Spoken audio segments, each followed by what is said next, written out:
El anuncio resonó en el mundo como un trueno en un cielo ya cargado de nubes. El Papa Francisco había muerto. La noticia corrió por las televisiones, radios y redes sociales en cuestión de minutos, desatando una ola de dolor entre millones de fieles. Hombres y mujeres lloraban, las iglesias se llenaban de velas encendidas y voces en oración se elevaban en diversas lenguas. Pero al mismo tiempo había otros rostros que no expresaban solo luto, sino también miedo.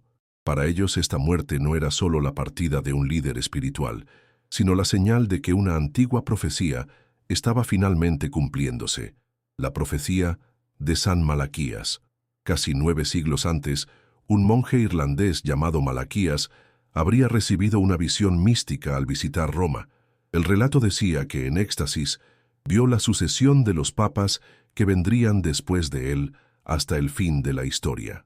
No eran nombres directos, sino frases enigmáticas en latín, símbolos y alusiones que, sorprendentemente, parecían corresponder a la identidad o trayectoria de cada pontífice. Malaquías registró 112 lemas, uno para cada futuro papa, hasta llegar al último. Después de él no habría más sucesores, solo el juicio. A lo largo de los siglos, estas frases fueron interpretadas y reinterpretadas. Muchos estudiosos las desestimaron como leyenda, pero el detalle perturbador era que, generación tras generación, los lemas encajaban con una precisión desconcertante. Cuando se acercaba la elección de un nuevo pontífice, siempre había quien revisaba la lista para comprobar si la designación de Malaquías se ajustaba al elegido. E invariablemente se encontraba una conexión. El misterio cobró fuerza cuando se percibió que el último de la lista, el número 112, era descrito con más palabras que todos los anteriores.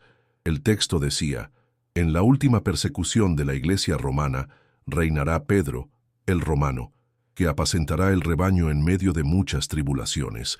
Cuando estas cosas terminen, la ciudad de las 7 colinas será destruida y el juez terrible juzgará a su pueblo. Ahora, ante la muerte de Francisco, este fragmento se tornaba actual y aterrador.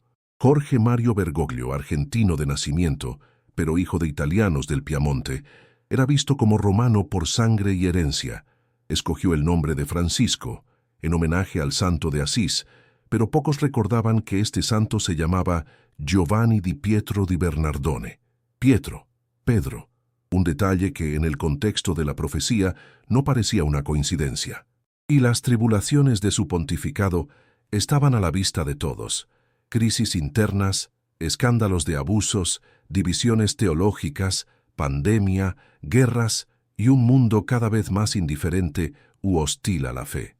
Francisco había sido, a los ojos de muchos, el papa de las tribulaciones. Su camino hasta el papado ya había estado marcado por el dolor. Joven, enfrentó una infección pulmonar que casi lo mató, obligando a los médicos a extirparle parte de su pulmón derecho. La experiencia de enfrentar la muerte siendo aún adolescente lo transformó profundamente. En lugar de alejarse de la fe, se sumergió en ella con una intensidad renovada. Interpretó su supervivencia como una misión. Si Dios lo había dejado vivir, era porque aún había algo grande que cumplir. Esa convicción lo acompañó hasta su último aliento. Su lema episcopal, miserando atque eligendo, reflejaba eso. Miró con misericordia y lo eligió. Cuando fue elegido papa en 2013, sorprendió al mundo. No era europeo, era el primer jesuita, y rápidamente se mostró diferente. Rechazó vivir en los aposentos lujosos del Vaticano, prefiriendo la casa de Santa Marta. Rechazó la pompa, escogió la simplicidad. Mientras algunos lo aclamaban como el papa del pueblo, otros lo criticaban como populista o incluso hereje. Su frase en el avión de regreso de Brasil, ¿quién soy yo para juzgar?, se convirtió en un hito que provocó aplausos en unos y una furiosa oposición en otros sectores de la Iglesia. A cada paso, Francisco parecía confirmar la tercera parte de la profecía, un papa que enfrentaría tribulaciones. Escándalos de abusos sexuales salieron a la luz en diversos países, desafiando la estructura y la credibilidad de la Iglesia. Francisco no apartó la mirada, pidió perdón en público, lloró con las víctimas e inició reformas contra el silencio cómplice que durante décadas había sofocado las denuncias. Pero los obstáculos eran gigantescos. Redes de poder resistían, cardenales se oponían, las divisiones internas crecían. Muchos lo acusaban de dividir a la Iglesia, cuando en realidad exponía heridas antiguas que nunca habían cicatrizado. El mundo a su alrededor también parecía conspirar para que la palabra tribulación definiera su pontificado. La pandemia de la COVID-19 vació plazas, cerró iglesias y puso en suspenso la fe de millones. En la noche lluviosa en que apareció solo en la plaza de San Pedro, frente a la Eucaristía, su silueta frágil se convirtió en un ícono de resistencia espiritual en un tiempo de desesperación global. Repetía que la tormenta podía ser colectiva, pero que todos estaban en el mismo barco y que la esperanza estaba en no abandonar la confianza en Dios. Incluso con la salud debilitada, Francisco siguió viajando. Fue el primer papa en visitar Irak, un territorio devastado por la guerra y el terrorismo. Se reunió con líderes musulmanes, pidió paz, denunció el extremismo y defendió la convivencia. En otros encuentros, se acercó a judíos y ortodoxos, tendiendo puentes que parecían imposibles.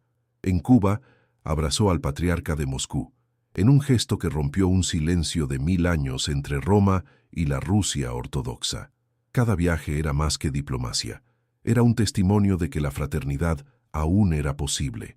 Sin embargo, mientras construía puentes, también acumulaba enemigos. Algunos sectores conservadores lo acusaban de modernista y de relativizar verdades inmutables.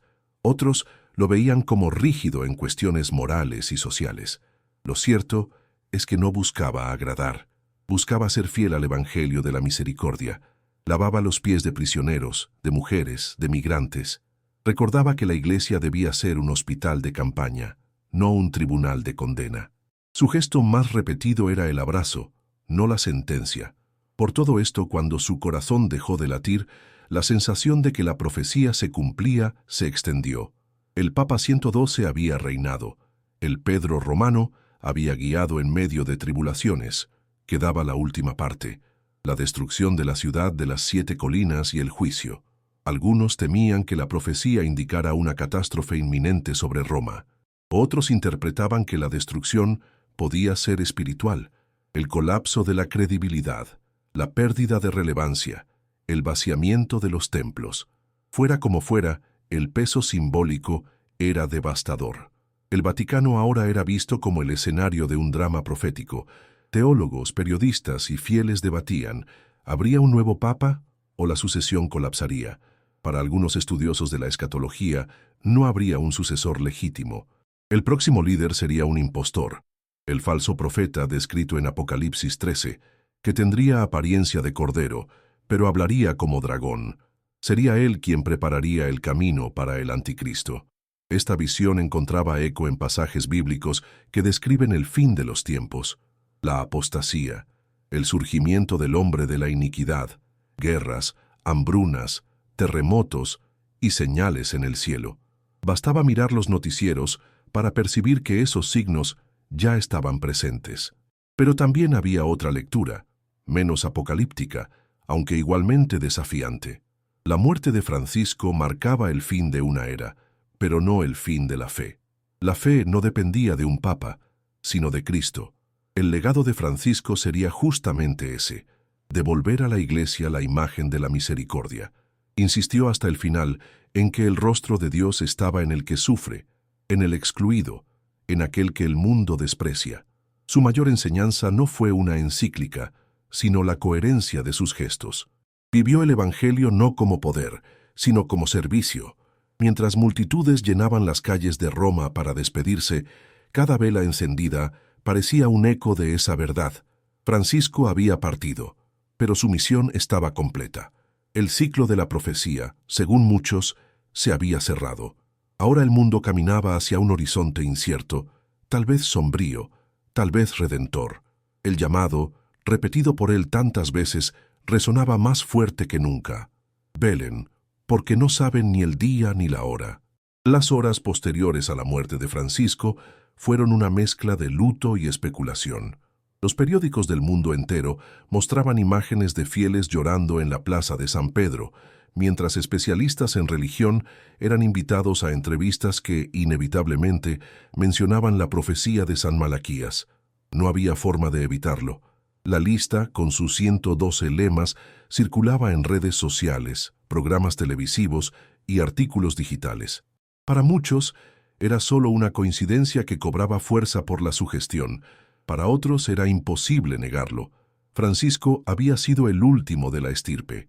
La narrativa de la profecía, sin embargo, no era una invención moderna. Desde la Edad Media, hombres y mujeres intentaron descifrar los enigmáticos lemas. Algunos papas parecían encajar de manera casi literal.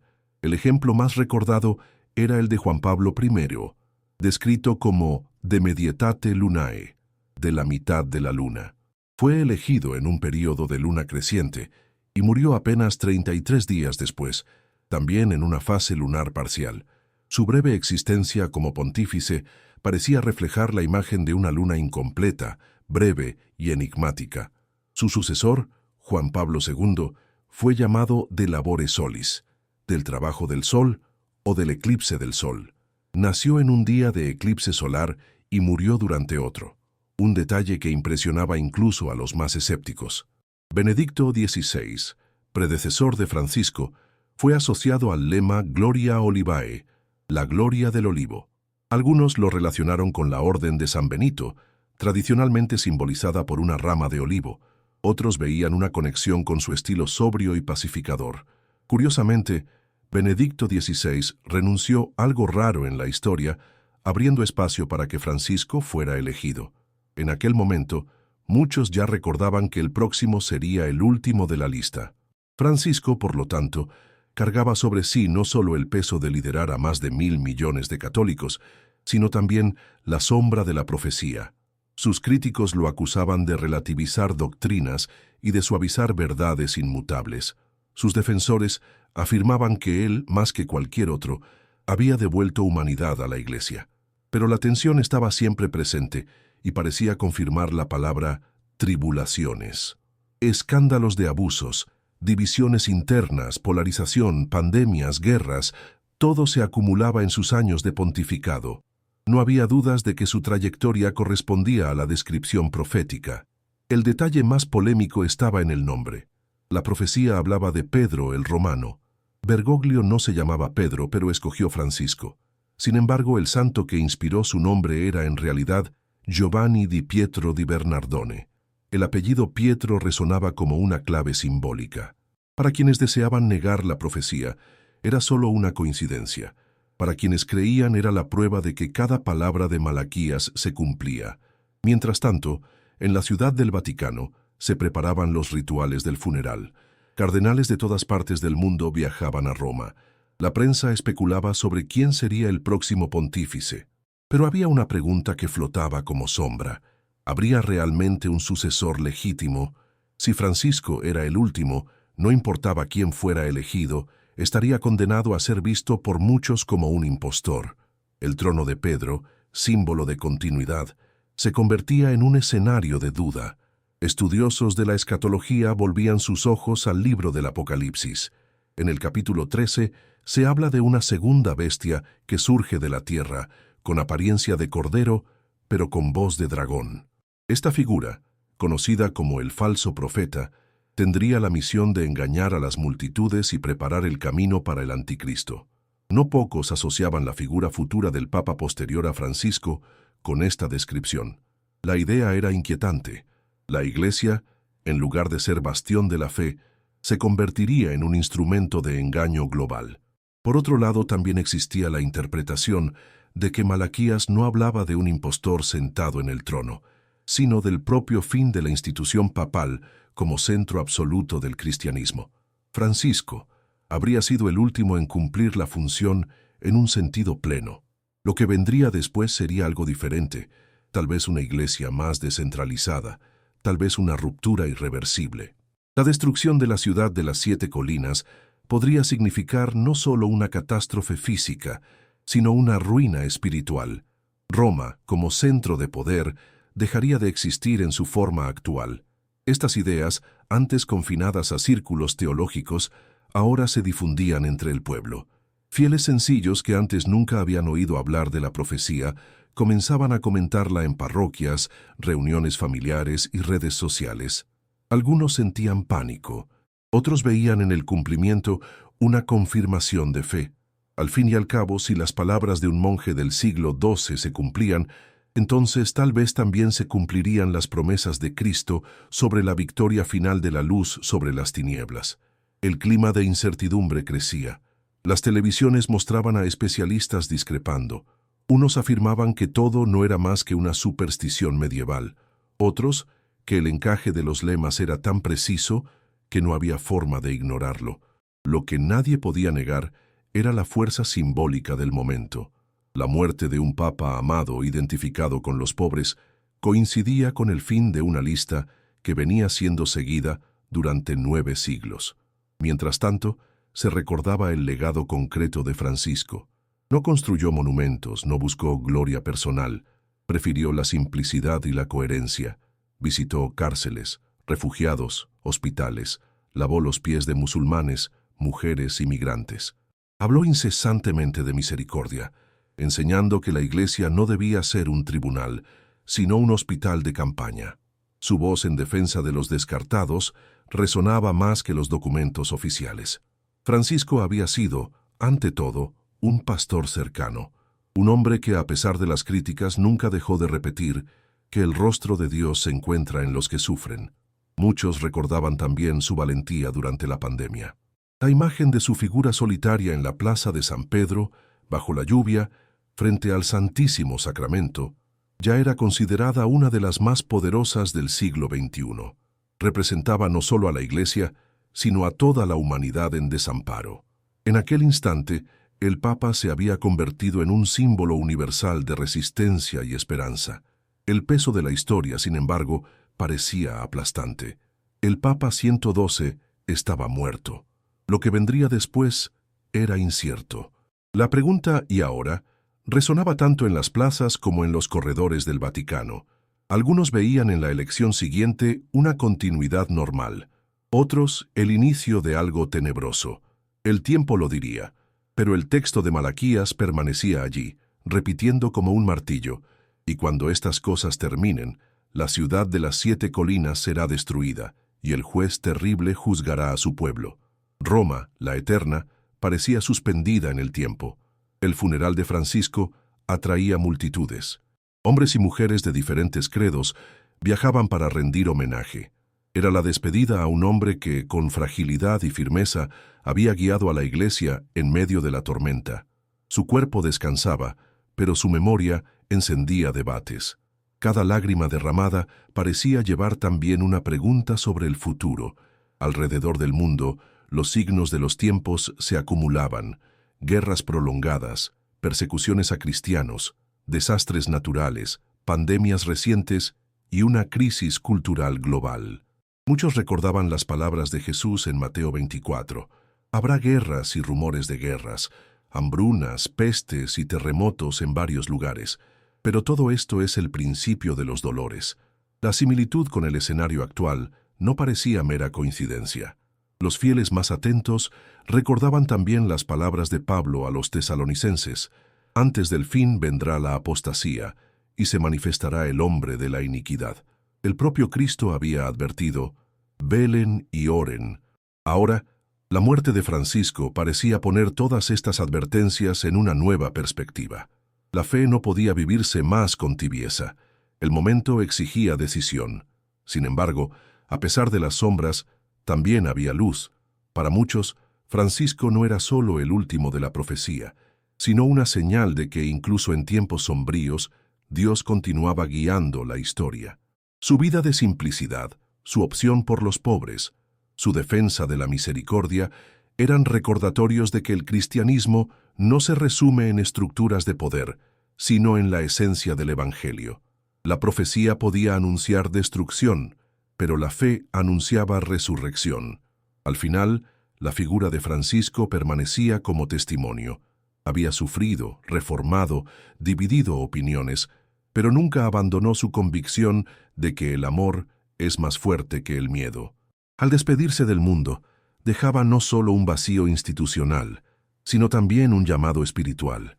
La pregunta no era solo si habría otro papa, sino si cada fiel estaría dispuesto a vivir la fe con el mismo coraje. Así, la historia seguía. Entre lágrimas, oraciones y debates, la muerte de Francisco se convertía en más que un acontecimiento histórico. Era un hito, el cierre de un ciclo profético, el inicio de un tiempo incierto. El preludio de algo que aún nadie conseguía definir, pero que todos sabían que era decisivo.